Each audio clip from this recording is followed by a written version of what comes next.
Ya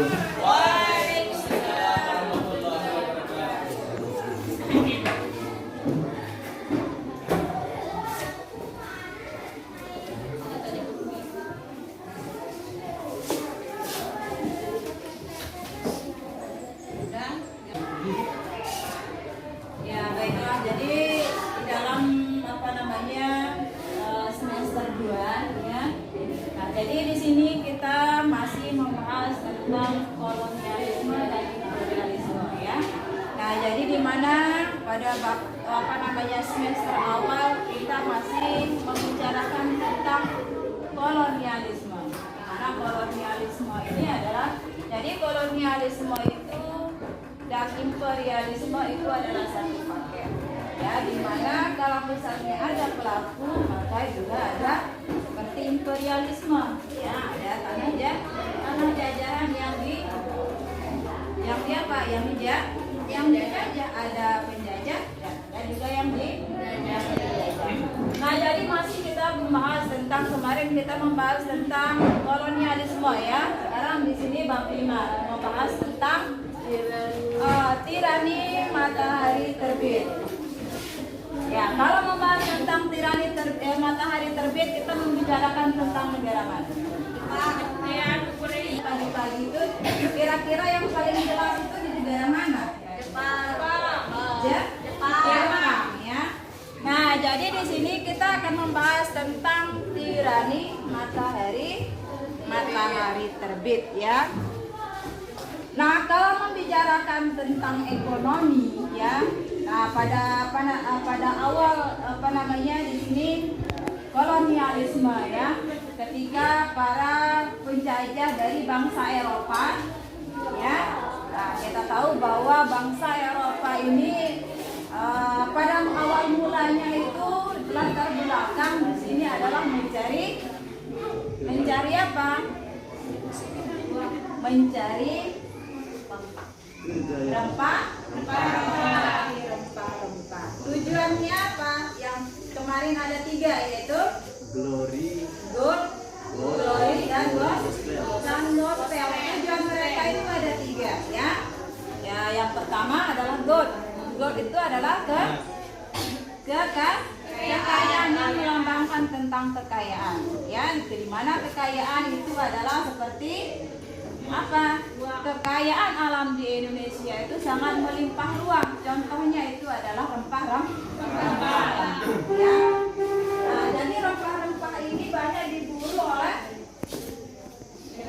negara-negara Eropa ya.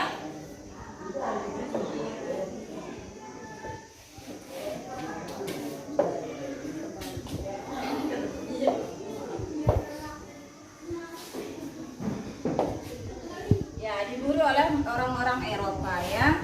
Nah, jadi orang Jepang ini adalah salah satu kolonialisme yang berasal dari Asia. Nah, jadi di sini pada pembahasan ini ya, jadi kita akan membahas tentang pendudukan Jepang di Indonesia. Kita akan membahas tentang pendudukan Jepang di Indonesia ya. Nah, jadi di sini tirani matahari terbit ya, bagaimana tentang ambisi daripada sang tirani ya. Nah, sebelumnya kita akan membahas tentang Perang Dunia Kedua sehingga Jepang bisa berkuasa di Indonesia. Kemudian di sini adalah kedatangan bala tentara Jepang sebagai saudara tua ya. Nah, coba dilihat gambar. Nah, di sana ada 2 gambar ya. Ya, yang pertama adalah, nah coba diamati gambar yang pertama. Gambar yang pertama coba dilihat. Nah, di sini pada gambar yang pertama pengeboman pangkalan Angkatan Laut Amerika Serikat ya di Pearl Harbor ya, oleh tentara Jepang. Kemudian gambar yang kedua,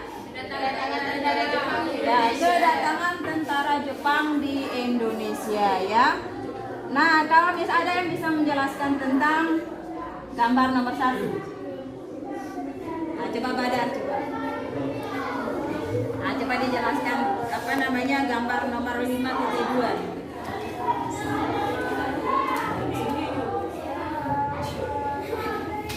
Ini coba dilihat ya, gambar 5.2.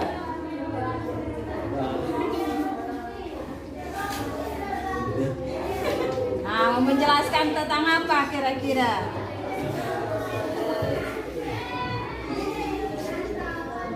Nah, coba Alfian. Terkait dengan peristiwa hardcore yang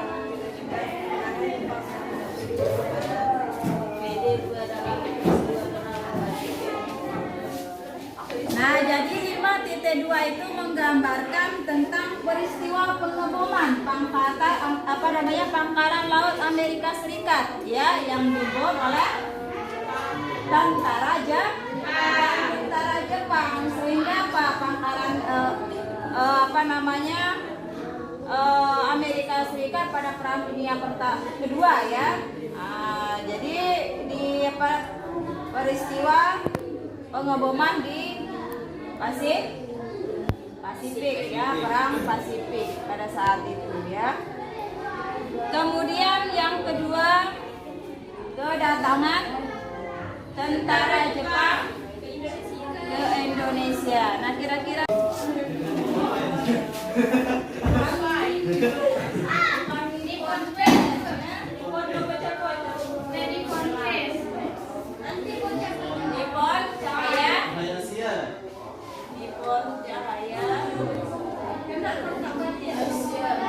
kemudian apa lagi?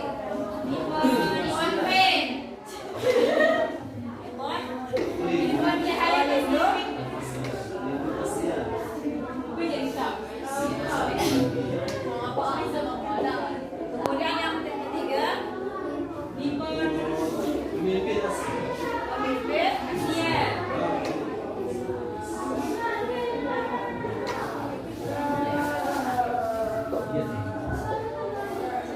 Nah, ini adalah 3 slogan ya. Nah, 3 slogan yang yang dikumandangkan oleh rakyat Indonesia kepada Jepang ya. Nah, jadi sejak kedatangan Jepang di Indonesia, ya rakyat Indonesia itu sangat antusias untuk menyambut kedatangan Jepang ke Indonesia. Ini dimaksudkan apa? Kenapa mereka itu bisa menyambut baik ya kedatangan Jepang di Indonesia? Ada yang bisa? Mas sambilan dibuka bukunya ya, sambilan dibaca.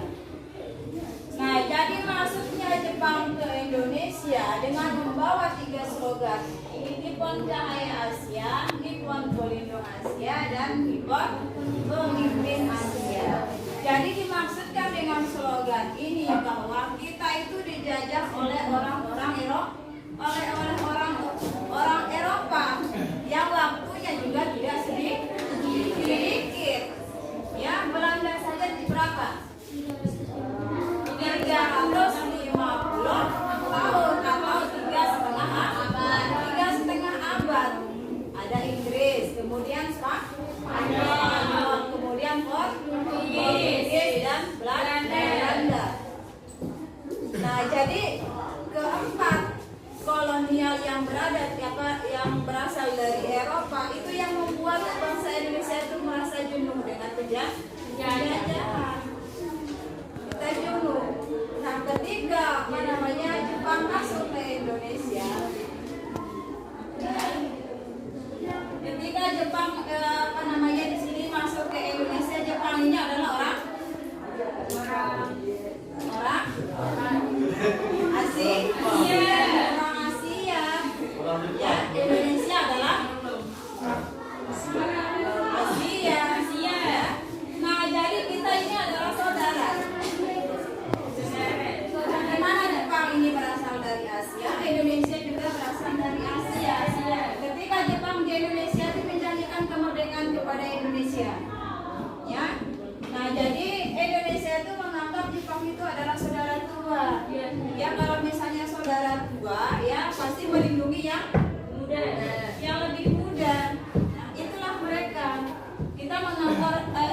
Indonesia menganggap bahwa Jepang ini akan menjadi cahaya bagi mereka, cahaya bagi kita, cahaya bagi Indonesia, sehingga terhindar dari penjajahan, lepas dari penjajahan.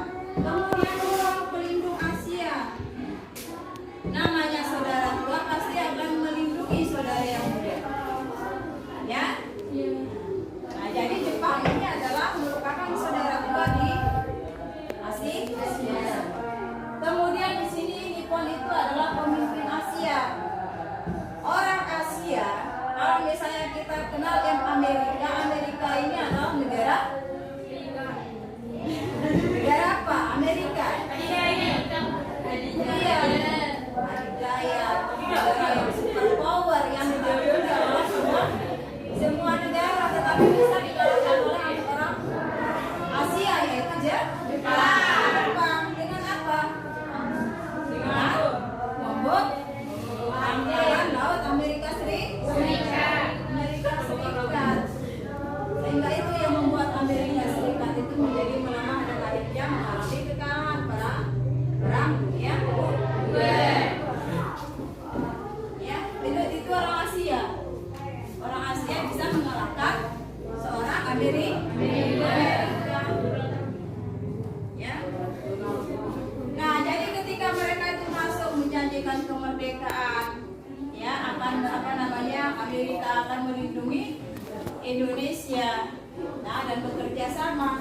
Itulah sebabnya orang-orang Indonesia menyambut baik orang Jepang ke Indonesia. Ketika orang Jepang masuk ke Indonesia, tentara Jepang masuk ke Indonesia, apa yang dilakukan oleh orang-orang Indonesia? Mereka itu turun ke jalan menyambut baik orang-orang Jepang dengan membawa bendera Jepang. Gimana bendera Jepang? Bendera Jepang gimana? Merah putih. Iya, merah di tengah. Bendera Jepang mana anda pernah lihat? Biru putih. Makanya dikenal namanya tirani matahari terbit. Jepang itu bagaikan matahari, makanya benderanya juga di tengahnya ada matahari. Ya, nah jadi ini ketahuan ini ya. Nah,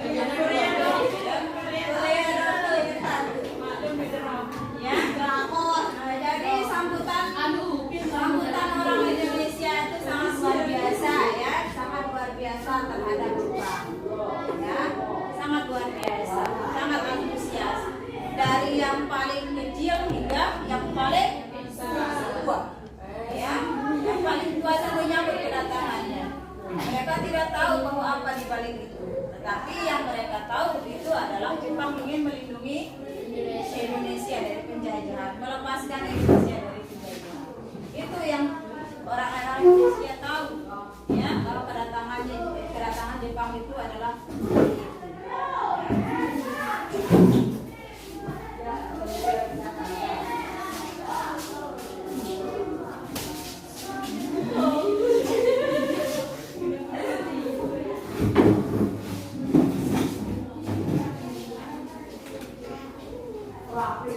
kemudian yang kedua coba dibaca coba. Indra. Sambutan rakyat Indonesia. Yang kedua, sambutan rakyat Indonesia. Kedatangan Jepang di Indonesia pada awalnya disebut dengan senang hati oleh rakyat Indonesia. Jepang didahulukan sebagai saudara tua yang dipandang dapat membebaskan bangsa Indonesia dari kekuasaan Belanda. Sikap simpatik bangsa Indonesia terhadap Jepang antara lain juga dipengaruhi oleh kepercayaan ramalan Jaya Raya. Di mana-mana terdengar ucapan Banzai, selamat datang.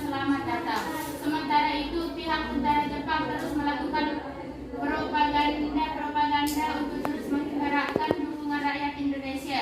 Setiap kali radio Tokyo memperdengarkan lagu Indonesia Raya, di samping lagu Kimi Gayo, bendera yang berwarna merah putih juga boleh dikibarkan berdampingan dengan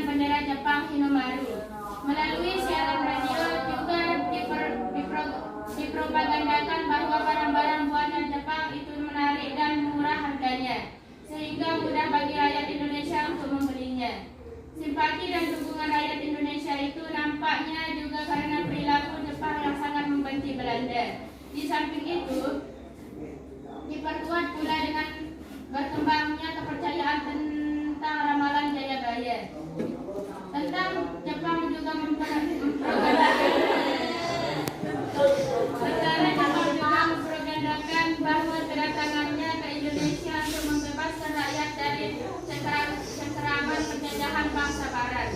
Jepang juga akan membantu memajukan rakyat Indonesia. Melalui program PAN Asia, Jepang akan memajukan dan menyatukan seluruh rakyat Asia. Untuk lebih meyakinkan rakyat Indonesia, Jepang menegaskan kembali bahwa Jepang tidak lain adalah saudara tua. Jadi Jepang dan Indonesia sama. Bahkan untuk meneguhkan propagandanya tentang PAN Asia, Jepang berusaha membentuk perkumpulan yang diberi nama Gerakan 3R. Cukup ya. Ya, jadi di sini sambutan rakyat Indonesia ya, seperti saya bilang tadi bahwa bagaimana sambutan rakyat Indonesia ke Indonesia untuk menyambut kedatangan Jepang pada saat itu ya. Ya, jadi istilahnya banzai ya. Nah, jadi selamat datang, selamat datang. Itu adalah kata sambutan dari bangsa Indonesia di Indonesia, Jepang ke Indonesia. Nah, jadi di sini sambilan ketika Jepang masuk ke Indonesia ya, ada beberapa perubahan yang dilakukan. Sambilan apa? Sambilan melakukan suatu propaganda itu apa? Propaganda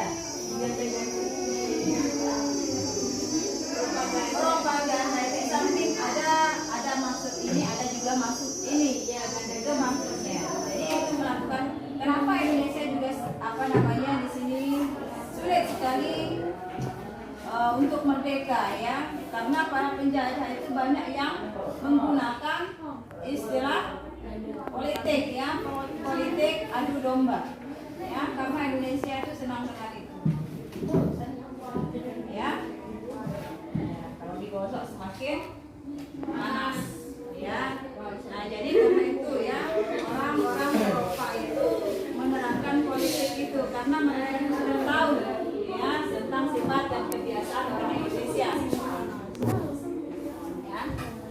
Nah, jadi di sini mereka kenapa Jepang itu pada awal-awalnya itu disambut baik ya. Nah, jadi mereka itu tidak lupa dengan ini ya. Tidak lupa dengan yang 3 ini ya, mereka tuh menerapkan yang ini ya. Kemudian dengan menerapkan ini mereka juga melakukan suatu propaganda terhadap orang-orang Indonesia ya. Nah, dimana kalau misalnya ada suatu upacara ya, nah jadi orang Jepang itu mengedepankan Indonesia. Contohnya seperti misalnya kalau dalam suatu upacara, lagu Indonesia Raya yang pertama dinyanyikan ya, kemudian lagu Jepang. Lagu Jepang apa namanya?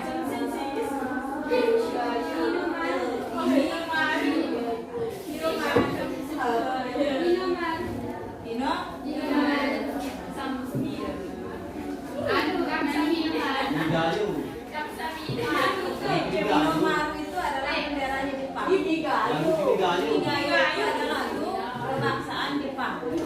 Ya, jadi setelah Indonesia Raya dikumandangkan, baru dinyanyikan lagu Hinigayo. Ya, lagu Hinigayo itu adalah lagu kebangsaannya orang Jepang. Ya. Nah, jadi tentara Jepang juga mengadakan suatu suatu propaganda bahwa kedatangannya itu adalah tidak lain dan tidak bukan adalah untuk membebaskan rakyat Indonesia dari belenggu penjajahan ya, dari belenggu penjajahan, sehingga mereka itu menyebut Jepang itu adalah saudara tua.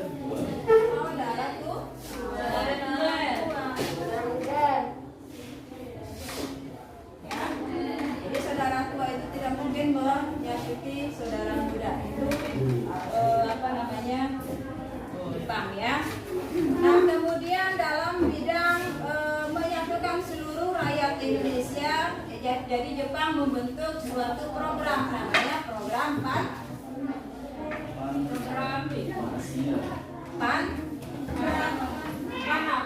Asia.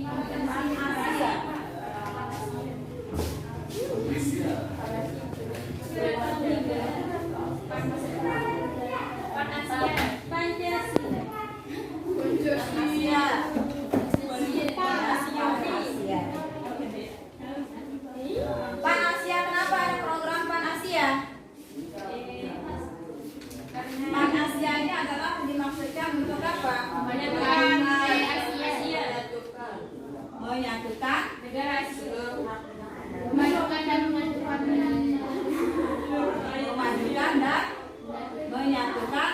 seluruh rakyat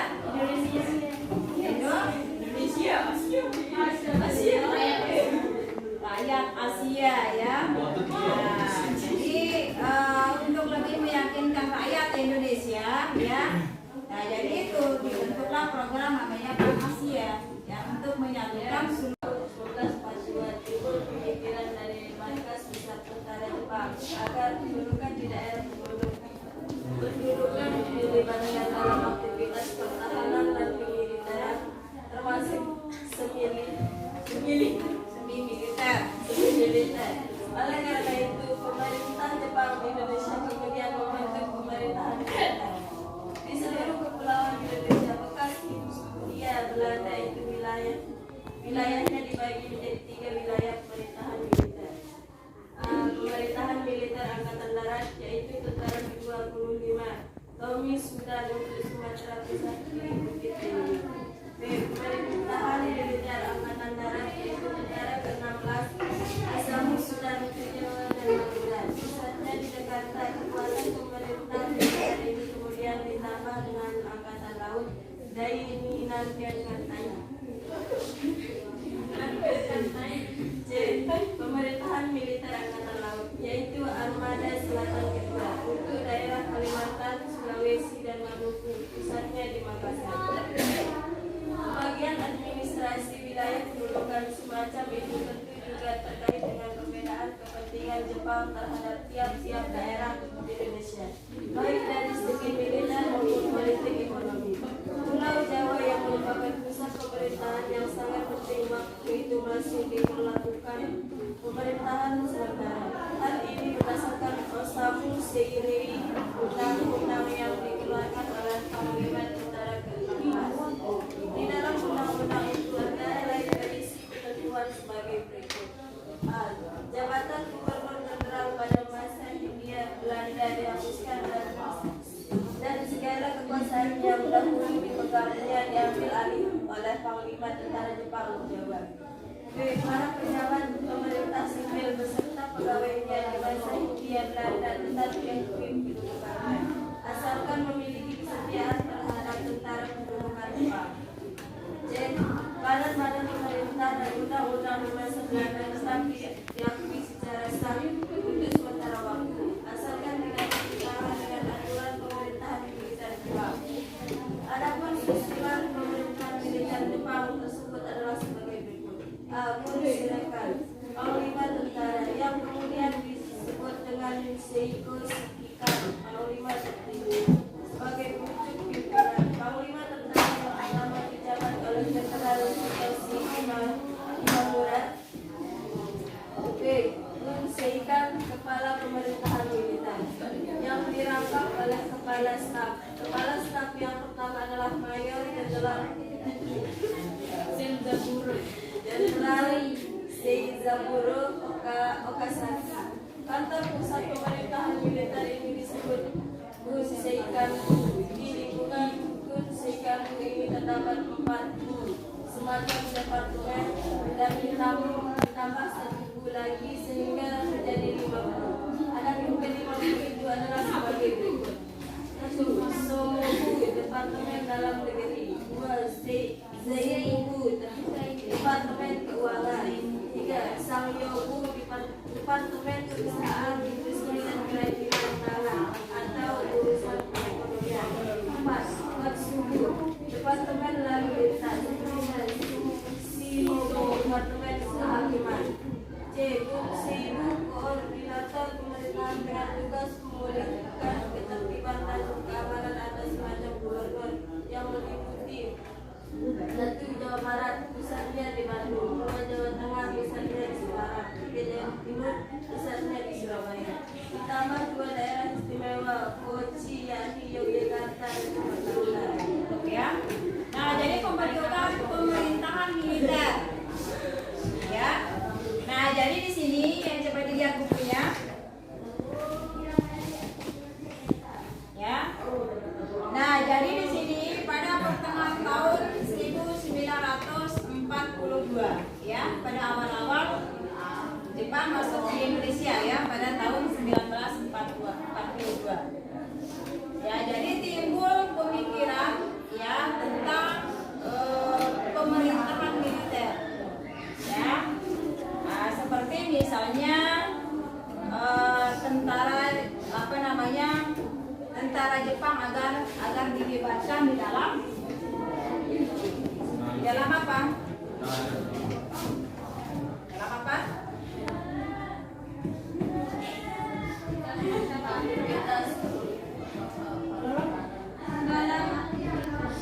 Aktivitas pertahanan dan keamanan atau dikenal dengan namanya seni militer.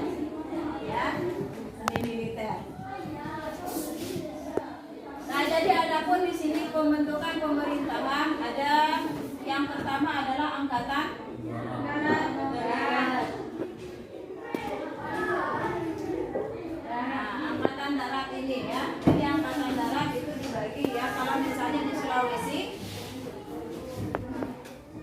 kalau Sumatera ya, seperti kalau di Sumatera itu pusatnya di mana? Bukit Tinggi. Bukit Tinggi. Pusatnya itu adalah Bukit Tinggi.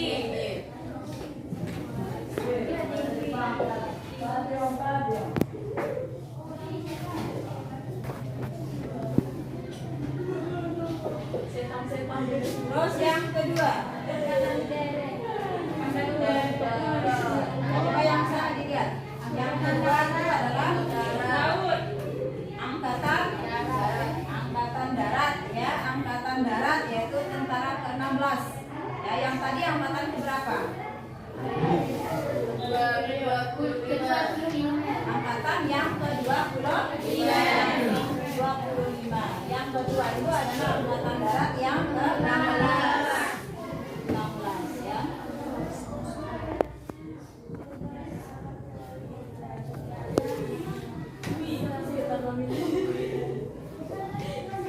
Pusatnya di mana? Di Jakarta. Jakarta.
Zaibabu. Ya, yang ketiga.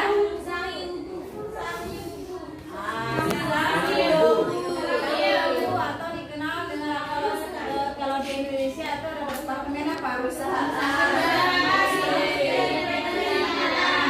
Industri kerajinan.